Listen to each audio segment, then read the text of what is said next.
What's up, guys? Welcome to Munchkins Gaming, where we take your gaming to the next level. This is Munchkins logging in to bring you another Dissidia Final Fantasy Opera Omnia video, and welcome back to another video guide for my channel. This is going to be my Newbie'S guide on the starter banner. Now, this is going to be specifically targeted, obviously, for newer players. Now, a couple of things that I do want to explain regarding this banner. The starter banner is actually going to be the banner that you are going to be presented with every time you start a new account.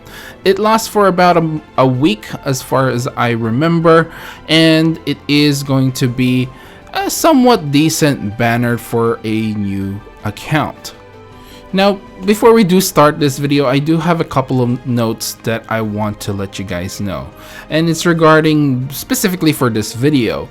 Number one, this banner that we are going to be talking about will not always be the best investment for your gems all the time. While they are quite decent, as I mentioned, there are banners that are going to be coming out that will without a doubt be a better investment for you as a new player. However, if you want something consistent, I guess this banner is the most consistent thing, because every time you start a new account, it's always going to be there. So just a quick note on that. And number two, this video is going to be targeted for newer players. So if you are a veteran player, please help them down in the comments below. This is going to try and help them clear as much early content as possible so they can get the gems to pull on some of the characters that they want. Also, hopefully this helps them decide which character suits their playstyle a little bit better. And finally, at number 3, at the end of the day, this is just going to be my opinion. I do have my favorite pick, and I do have my own favorite Final Fantasy character out of the 3.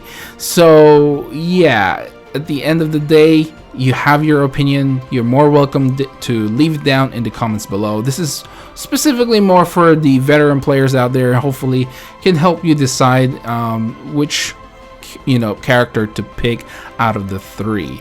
And now, I guess the last thing is to like and subscribe in this video, guys. If it does help you, let me know down in the comments below. I would really appreciate it.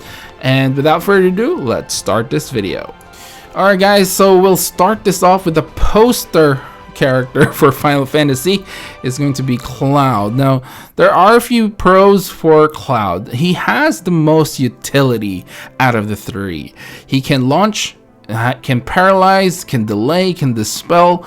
He has a lot going for him. He hits pretty hard as well, and I would say he's pretty easy to learn. It's not rocket science on how to play this character.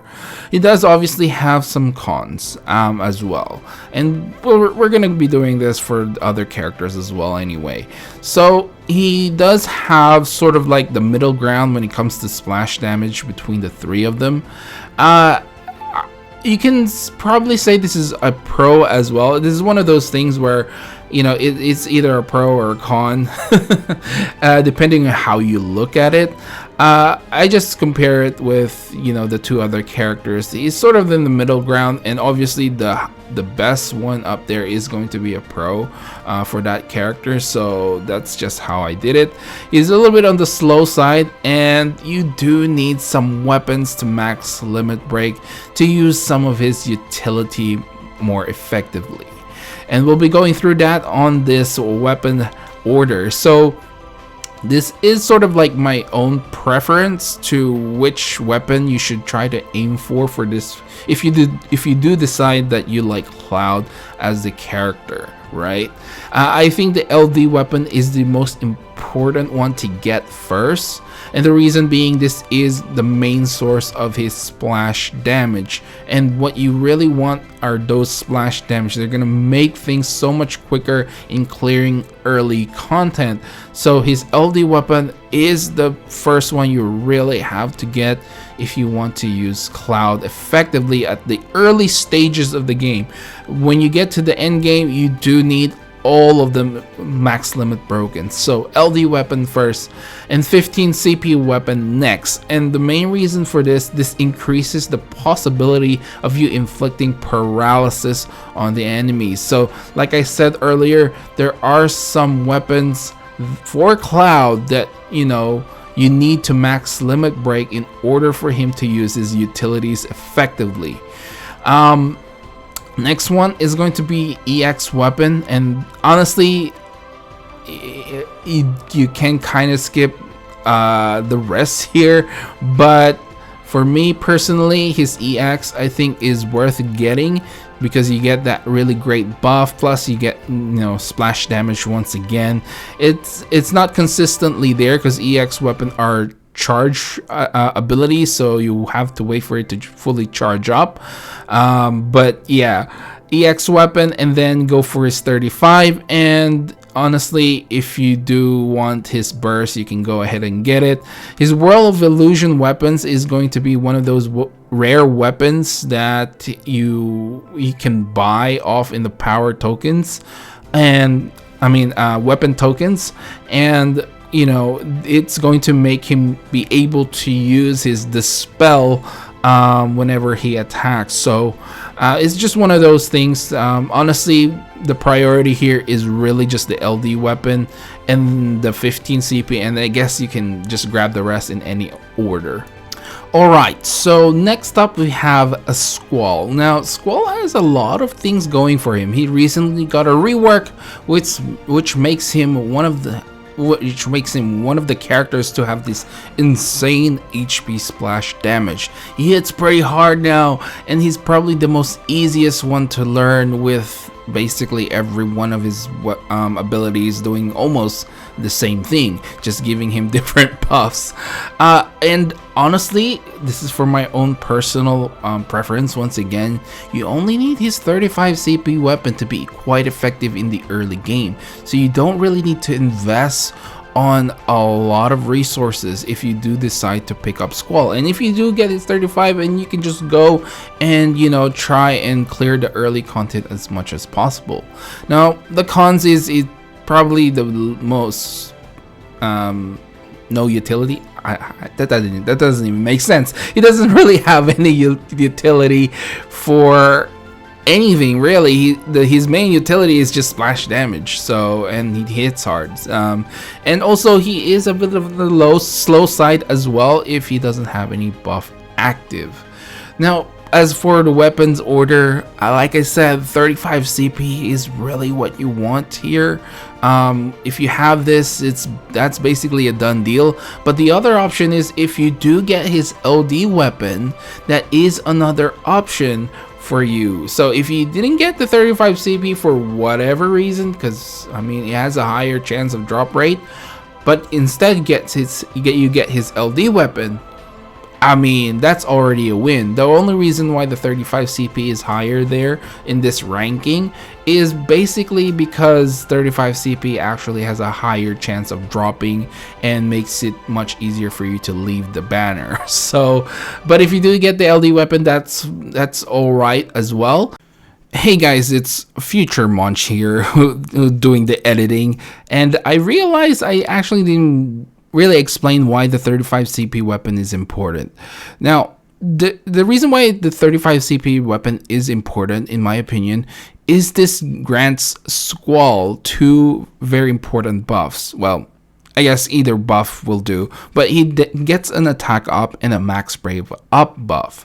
Now, the thing with Squall is he actually increases his speed. Now, if you go back, I guess, a few minutes, I said he is a slow character, but it is on his con thing, right, in the con section. But if you give him a buff, he actually gets a speed boost, which basically makes him fast, and fast enough to actually get the first turn in whichever wave. So I think it's very important to get the 35 CP weapon for this main reason alone. The thing with his LD weapon is it is like a special icon buff, and it's not the same as like getting a regular buff. So that's why I put more priority on the 35 CP weapon rather than the LD weapon, because this increases Squall speed because it grants him buff. It's 100% HP damage to all targets as well, and like I said, just makes it so you have a quicker turn. Anyway, I'll let you go back to my past self who actually forgot to mention all this very important information. The next couple of weapons, honestly, you can just get these whenever you want, but the least most important for me is going to be his 15 CP weapon, because this just increases the brave potency for his ability 1, which is it doesn't really add much to your arsenal. Of course, like I said, during late game, you do want a lot of these weapons fully max limit broken, because every single buff is going to be very, very important in doing damage. Now, moving on to Lightning, the last character on this banner. Her pros are basically free turns and free ability usage. So she probably has the longest longevity the highest longevity out of the three, because of just the sheer amount of free turns and free abilities she gets with her kit. She has some utilities like Thunder and Peril and Delay, and she can also clear some of the hardest content solo. So if you're looking for a character that can solo a lot of the hard content, then Lightning is probably the character for you. Not that the others can't do it, because they certainly can, and I'm pretty sure there are videos out there that Cloud has soloed, certain things, and Squall as well. Especially now with his rework, can do some magic, but consistently Lightning has always been one of those characters that has been able to solo content whenever she gets a rework or she gets refeatured on something. So just letting you guys know that. As for cons, she is the single target specialist. This can be a pro for you or a con depending, because honestly, no splash damage means a longer time in the early content in the game. Because she doesn't have any splash HP damage, you're not going to be able to basically kill off the entire wave in one turn. So that is something that you may want to consider when you're picking up Lightning.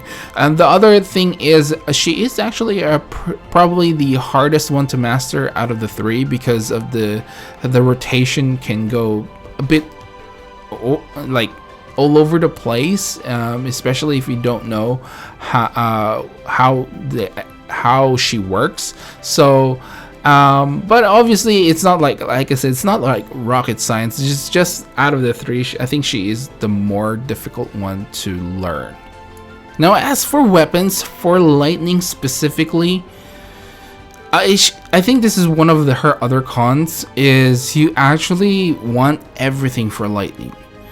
The main reason why is basically for the extra buffs and stuff like that, but the two main ones I think are going to be her LD weapon, Razor Carbine, so you get those free ability usage, and her EX weapon, so you can delay.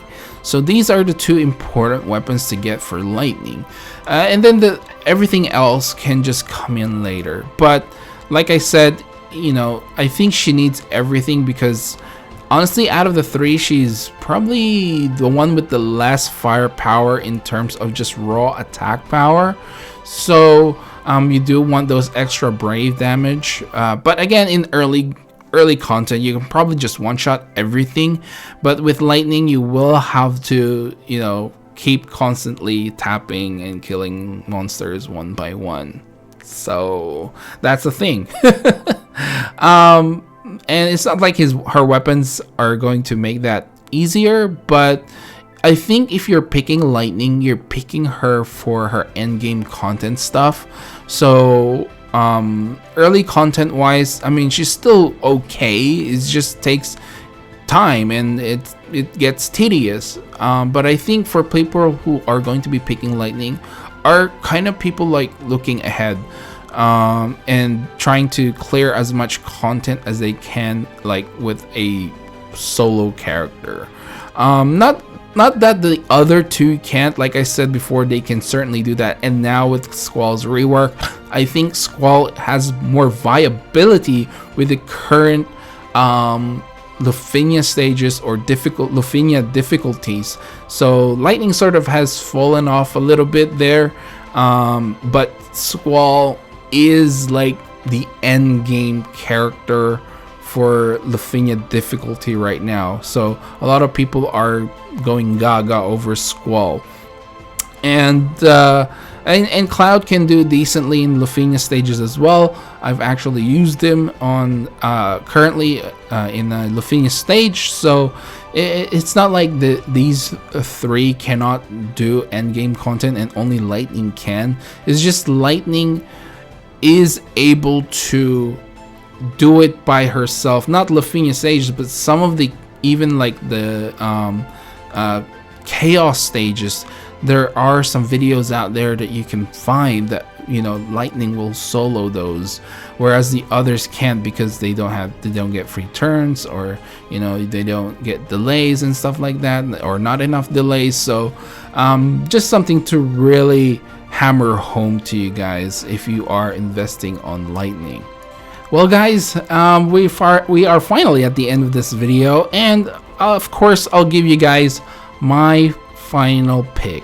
Now my pick has always been the same since when I started Dissidia Opera Omnia, when I figured out how to play the game, and that character for me is just Squall. Squall is the ultimate beginner character, at least again in my opinion.